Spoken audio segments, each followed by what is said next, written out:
So let me guess, you've got an older car like this one. This is a 2006 BMW, and you've got a modern phone, Android, iPhone, whatever, and you're looking to connect it to your car.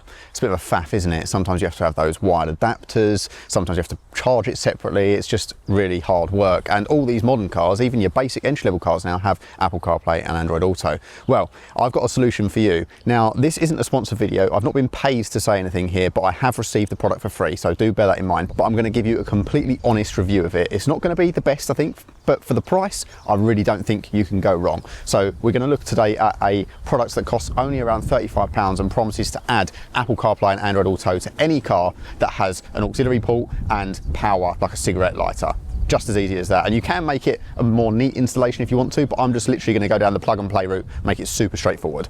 Let's just dive in. So first of all then, let's just unbox this thing. So this is the Lamtto RC08. I'll have the link in the description below, but it is just literally a small screen that connects up to your phone that enables you to use wireless CarPlay and that kind of thing. You can get more expensive devices from them, which have like reverse camera, front-facing dash cam and all that kind of thing. But I just wanted to show you the literally most basic one that you can get, because £35 to add CarPlay, you know, you used to have to go into these bespoke solutions to make things easy, but you don't have to do that anymore. So you can see it's got touchscreen voice controls and a 7-inch display. It's going to be nice and easy to install as well, because it's literally just plug and play as long as you've got an aux port. There are solutions if you don't, but that is going to be the easiest way to add this. So let's get all this packaging out of the way.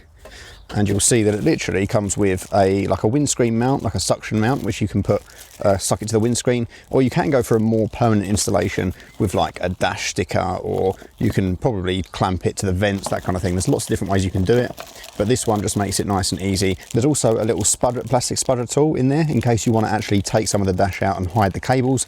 But for this purpose, for a nice easy plug and play solution that I can remove easily, I'm just going to literally plug it in and not hide anything. Right, I'm going to show you genuinely now just how easy this thing is to install.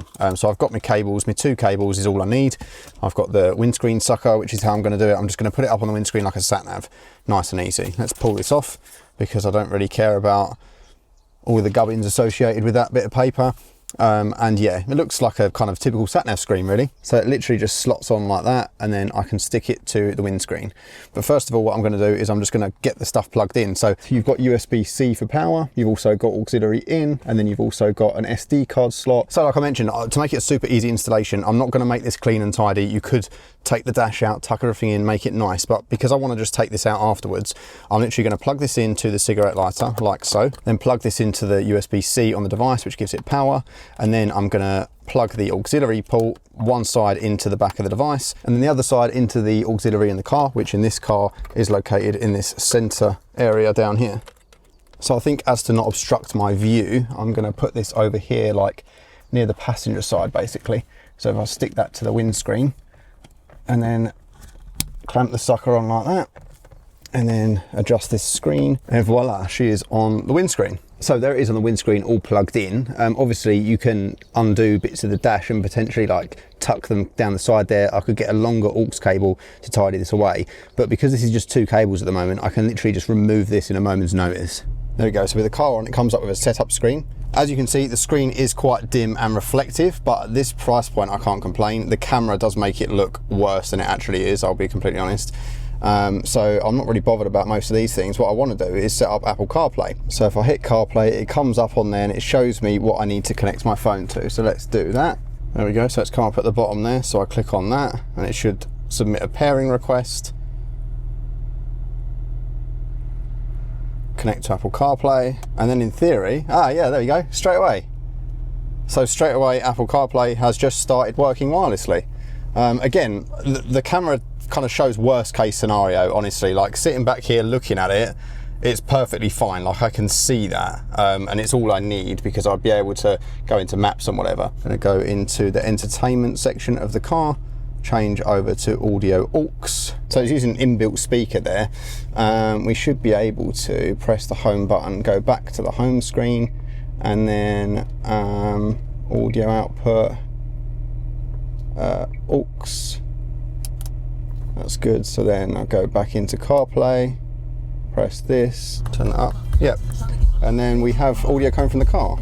So yeah, honestly, for the sake of like 35 quid, I mean, like I said, the screen isn't the best quality, but it's not too bad, is it, the responsiveness as I'm moving this map around? And like I say, on camera, this is worst case scenario. Like, I can see that better in reality than you can see it on the camera here, just because of the dynamic range of how bright it is outside and stuff. You can see that when you were looking from here, it's really not terrible. It's not going to blow you away, that's for sure, but it's fine for 30, 35 quid. And obviously you can make this neat if you want to make it neat, but it's CarPlay, it's here, it works, and I didn't have to mess about with the car at all. So big thumbs up from me, I think, for that price. So yeah, nice simple one really, but if you do want to pick one of these up, the link will be in the description below. I get a little bit of kickback from it, but nothing crazy. Like I said, this has been a totally honest review. I think the screen is a little bit naff, but it's going to be at this price. Like, that's crazy cheap, right? And it does what it says on the tin. There's even an inbuilt speaker, so if your car decides to fail for whatever reason, you can still listen to a bit of music and listen to your navigation. So yeah, I mean, you can't go wrong. There are more expensive options, so if you go up to sort of like 100, 150 pounds, they also do some like bigger screens, better speakers, front and rear camera, that kind of thing. I've also got some reviews of those on my channel as well, so check those out. But yeah, overall pretty satisfied. So yeah, if you want one yourself, it's down there. See you next time.